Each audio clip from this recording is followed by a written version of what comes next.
బాధ్యత చరిత్రలో భాగం కావటం ఒక చరిత్ర. 75 ఏళ్ల చరిత్రలో మనం భాగమవుతూ ఉన్నాం.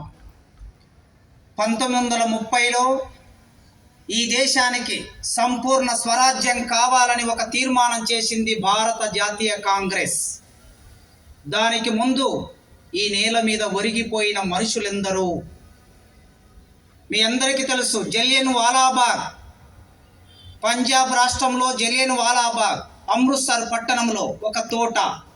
ఆ తోటలో మనలాగే సమావేశమైన మనుషుల మీద ఆనాడు డయ్యర్ సేనాని బ్రిటిష్ అధికారి జరిపిన కాల్పుల్లో ఎందరో ప్రాణాలు అర్పించారు.